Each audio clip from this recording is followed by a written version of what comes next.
안녕하세요. 데이터를 만지고 다루는 안혜민 기자입니다. 혹시 여러분은 쿠팡에서 개인정보 유출되었다는 문자 받으셨나요?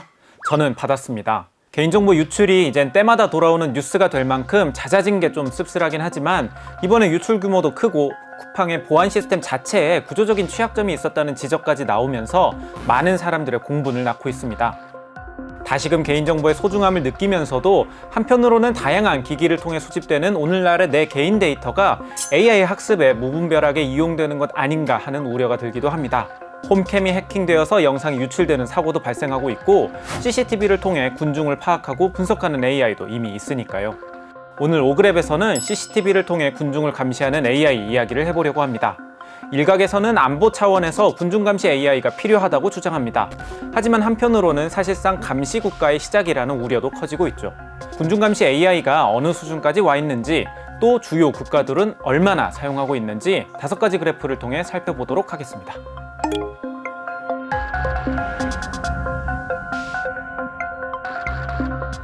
안보를 위해 군중감시가 필요하다는 입장의 대표주자는 단연 중국입니다. 중국은 다양한 시스템을 활용해 수많은 사람들을 감시하고 있습니다. 최근엔 AI까지 곁들여서요. 중국 중앙정부가 발표한 AI 플러스 행동계획이라는 게 있습니다. 여기에는 사회, 교육, 의료, 엔터테인먼트 등 영역을 가리지 않고 모든 분야에 AI를 적용하고 활용할 계획이 담겨 있습니다. 안보 영역 역시 AI 기술의 적용 대상이죠. 군중을 감시하는 데에서 가장 핵심이 되는 AI 기술은 안면인식 알고리즘입니다. 미국의 국가기술표준연구소 니스트에서는 안면인식 알고리즘 테스트를 꾸준히 진행해 오고 있습니다. 이름하여 FRVT라고 하는데 2010년대부터 중국은 이 대회에서 상위권을 차지해 오고 있습니다. 지난 2018년 대회에서는 1위부터 5위까지 모든 알고리즘이 중국의 것이기도 했죠. 이러한 경쟁력은 최근 테스트에서도 꾸준히 이어지고 있습니다. 오그랩 첫 번째 그래프입니다. 대회는 크게 2개로 나뉩니다.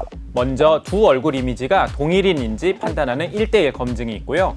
다른 하나는 주어진 얼굴 이미지를 수백만 명 규모의 데이터에서 찾아내는 1:N 검증이 있습니다. 출입국 심사 사진을 가지고 대규모 여권 비자 사진 데이터베이스에 검증 작업을 진행한 최근 테스트 순위를 살펴보면 중국은 각각 2개, 3개의 알고리즘을 탑10 안에 넣었습니다. 중국은 이 강력한 안면인식 알고리즘이 잘 작동될 인프라도 많이 갖추고 있습니다. 세계에서 CCTV가 가장 많은 나라 역시 중국이거든요. 사실 전 세계 CCTV 설치 규모를 정확하게 파악하는 건 어렵습니다. 그래도 보안 전문 기업에서는 정부 보고서나 언론 보도자료, 경찰 자료 등을 통해 간접적으로나마 파악하고 있어요. 현재 추정컨대 전 세계적으로 약 10억 대의 CCTV가 설치된 것으로 파악되고 있습니다. 그 중에 7억 대가 중국에 있고요. 인구 대비로 보면 인구 1000명당 494대의 카메라가 있는 셈입니다. 이게 어느 정도인지 다른 국가들과 비교해 보겠습니다. 오그랩 두 번째 그래프입니다. 인구 1000명당 CCTV가 70대 이상 설치된 도시는 인도의 하이데라바드와 인도르 이렇게 두 곳입니다. 뒤이어 인도 방갈로르와 파키스탄 라호르 순이고요. 대한민국 서울도 인구 1000명당 24.3대의 CCTV가 설치되어 있어서 상당히 높은 수치를 기록하고 있습니다. 여기에 중국의 수치를 얹으면요. 다른 도시들과 비교할 수 없을 정도로 압도적으로 높습니다. 중국은 강력한 알고리즘과 압도적인 인프라를 바탕으로 거대한 감시 시스템을 구축했습니다. 하나는 하늘의 궁을 텐왕이 있고요. 다른 하나는 매서운 눈 프로젝트 쉐랑공정이 있습니다. 베이징, 선전, 청두 같은 대도시에선 텐왕이 돌아가고 후난성이나 스촨성 같은 농촌 지역에는 쉐랑공정이 돌아갑니다. 텐왕은 수억 대의 CCTV를 활용해 사람들의 얼굴, 차량 번호, 보행 패턴 등을 인식하고 분석합니다. 수만 명이 모인 대형 콘서트장에서 바로 특정 인물을 찾아낼 정도로 뛰어난 정확도를 갖고 있다고 하죠. 쉐랑공정은 농촌 곳곳에 있는 CCTV에 더해 개인 가정용 카메라까지 중앙 감시 플랫폼에 통합해 운영되고 있습니다. 일부 지역에서는 주민들이 감시 플랫폼에 접근하도록 해서 참여형 감시 모델을 구축하기도 했고요. 단순히 불특정 다수를 향한 감시가 아니라 반체제 인사들이 타깃되기도 합니다. 또한 소수민족들이 모여있는 신장 위구르 자치구 모스크라던가 티벳 사찰에서도 시스템이 돌아가고 있습니다.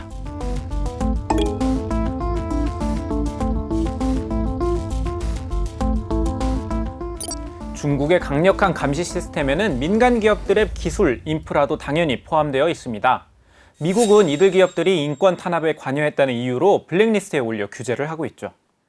하지만 정작 미국의 상황도 이런 감시 기술 활용에서 자유롭지 못하다는 비판이 나오고 있습니다.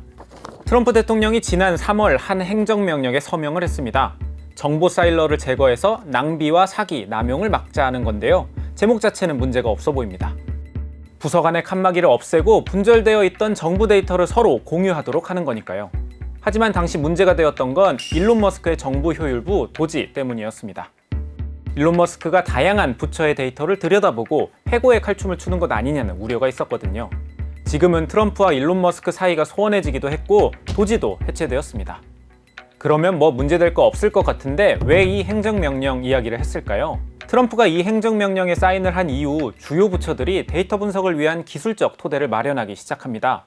그러면서 유독 많이 등장하는 기업 이름이 있습니다. 바로 팔란티어죠. 페이팔 마피아 편에서 다루었듯 일론 머스크가 도지를 만들고 팔란티어 출신 인사들을 많이 끌고 왔습니다. 그리고 트럼프 행정부에선 올해 신규 사업을 진행할 때 팔란티어와 유독 계약을 많이 하고 있죠. 오그랩 세 번째 그래프입니다. 2025년 팔란티어가 연방정부 업무를 받았다는 프로젝트 금액은 무려 9억 650만 달러입니다. 역대 가장 큰 규모죠. 팔란티어의 핵심 제품인 파운드리가 국토안보부, 보건복지부 같은 주요 연방기관에 도입되고 있습니다. 팔란티어의 또 다른 제품 고담은 이미 정보기관, 국방부에서 활용하고 있고요. 미국 정부 관계자들은 팔란티어의 제품 도입으로 여러 기관의 정보를 쉽게 통합할 수 있는 기반을 마련했다고 평가하고 있습니다. 다만 이러한 데이터 통합 작업이 자칫 광범위한 인권 침해의 토대가 될 수 있다는 우려가 일각에서 나오고 있고요. 특히 이민자를 감시하고 트럼프 행정부와 정치적 입장이 다른 세력을 견제하는 데 활용할 가능성이 있는 것 아니냐는 비판이 나오는 거죠. 이런 우려는 팔란티어 내부에서도 나오고 있습니다. 팔란티어 전직 직원 13명이 발표한 서한입니다. 이 서한에는 트럼프 대통령과의 거래를 중단할 것을 촉구하는 내용이 담겨 있죠. 팔란티어를 비롯한 빅테크 기업들이 윤리적 원칙을 저버리고 트럼프 행정부에 가담하고 있는 현 상황을 비판하는 겁니다. 팔란티어 전략 파트에서 일했던 직원은 올해 특히 이민세관 단속국 ICE와의 업무가 확대되는 상황을 더 이상 견디지 못하고 사표를 던지기도 했죠. 이 ICE는 트럼프 2기 행정부가 들어서면서 업무 규모라든지 행동 반경이 크게 늘어났습니다. 단순히 이민자만 체포하고 감금하는 게 아니라 정치적 성향이 다른 민주당 소속의 정치인들도 막무가내로 체포하면서 정치경찰화 된 것 아니냐는 지적도 받고 있죠. ICE의 이런 막무가내 행동에 불을 지피는 건 다름 아닌 트럼프 대통령입니다. 최근엔 소말리아 이민자들을 향해 쓰레기라고 쏘아붙이는 등 노골적인 혐오 발언을 퍼붓고 있습니다. With Somalia, which is barely a country, they have no anything. They just run around killing each other. There's no structure. I don't want them in our country. Their country is no good for a reason. We're going to go the wrong way if we keep taking in garbage into our country. 이런 상황이 이어지면서 미국 내 이민자 추방 규모는 점점 늘어나고 있고요. 오그랩 네 번째 그래프입니다. 트럼프 2기 행정부가 들어선 이후 ICE에 의해 체포되어 구금된 사람 규모는 점점 늘어나고 있습니다. 2025년 11월 기준으로 6만 5천 명 이상이 구금 중이죠. 단순히 구금으로만 그치는 게 아니라 추방으로도 이어지고 있습니다. 셧다운 기간 동안 추방된 5만 6천여 명을 포함하면 현재까지 29만 명이 추방됐습니다. 이러한 상승세에는 AI 기술이 큰 역할을 하고 있습니다. 사실 팔란티어는 일찍이 2014년부터 ICE와 계약을 체결했었습니다. 당시 불법 이민자의 범죄 기록을 추적하는 시스템을 구축했었죠. 올해엔 추방 대상자를 실시간으로 식별, 추적하고 허가된 체류 기간을 넘어선 외국인을 표적화하는 기능까지 제공하는 감시 시스템 계약을 맺었습니다. 물론 ICE가 팔란티어하고만 협력을 하는 건 아닙니다. 안면인식 쪽에서는 올해 9월에 클리어뷰 AI라는 회사와 계약했는데요. 이 회사가 꽤나 문제가 많습니다. 2017년에 설립된 클리어뷰 AI는 SNS에 공개된 이미지를 이용자 동의 없이 크롤링해서 500억 개 이상의 얼굴 이미지 데이터베이스를 구축했습니다. 이 사실이 알려지면서 미국, 유럽 가릴 것 없이 많은 국가에서 소송이 걸리고 제재를 받았던 기업인데 ICE는 이들로부터 얼굴 데이터베이스 제공받고 얼굴 인식 시스템을 이용할 계획인 거죠.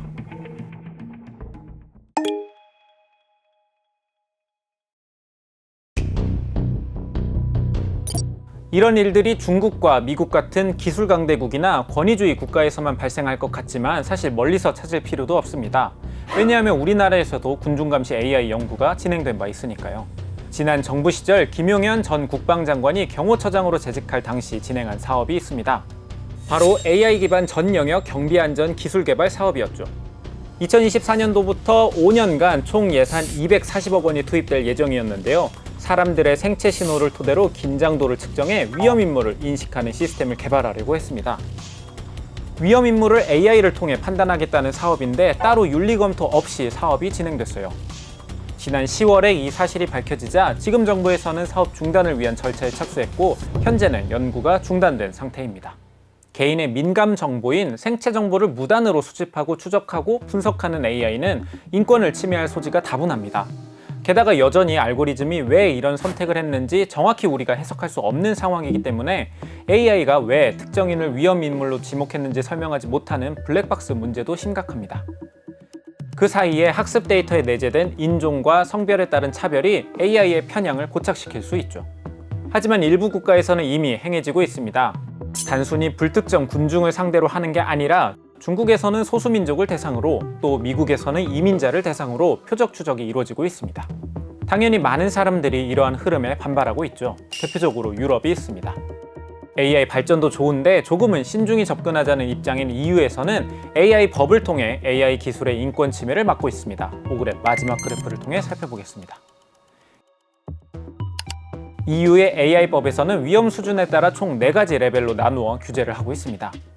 AI 시스템이 인간의 존엄성이나 평등, 민주주의 같은 기본 가치를 위배하는 경우를 가장 심각한 레벨 1으로 설정하고 있죠. 레벨 1에 해당되는 AI 시스템은 공공, 민간을 불문하고 사용을 원천적으로 금지하고 있습니다. 레벨 1에 해당하는 영역을 살펴보면 대부분이 오늘 살펴본 군중감시 AI가 커버하는 영역입니다. 물론 테러 대응과 인신매매 피해자 수색 같은 경우에 한해서는 허용하는 등 일부 예외 조항을 두긴 했습니다. AI 기술은 분명 우리 사회에 도움이 될 겁니다. 테러를 미연에 방지하고 실종된 아이를 빠르게 찾아내고 범죄자를 추적하는 데 강력한 도구가 될 수 있죠. 하지만 기술이 권력과 결합하고 견제장치가 사라진다면 조지 오웰이 1984에서 경고했던 빅브라더가 현실이 될 수 있습니다. AI가 우리의 삶을 더 편리하게 해주는 더 나은 미래를 위해선 견고한 통제 체계가 갖춰져야 할 겁니다. 정부와 국제사회는 법적 규제를 통해, 기업들은 알고리즘의 투명성을 높이는 방법으로 말이죠. 오늘 준비한 오그랩 군중감시 편은 여기까지입니다. 긴 영상 끝까지 시청해주셔서 진심으로 감사드립니다. 오늘 하루 쏟아진 뉴스 중 가장 핫한 이슈를 뽑아서 전해드립니다. 좋은 생각을 놓지 않는 힘이라고. 먹고 싶지 않는 게 결국은 그로 인한 수익 때문이야. 잡아먹으려고 하더라. 어서 오십시오. 안녕하세요. 어떤 일이 벌어진 겁니까? 라고 주장하는 상황입니다. 못했을 가능성이 있지만 이 아이의 킥자이가 있거든요. 그것도 다 문화죠. 부산인 종묘에 대한 유일한 자랑거리입니다. 삼수를 하고 싶다. 만나게 되는 매일 저녁 6시 50분 생방송 뉴스 헌터스. 여러분의 저녁 시간을 함께합니다.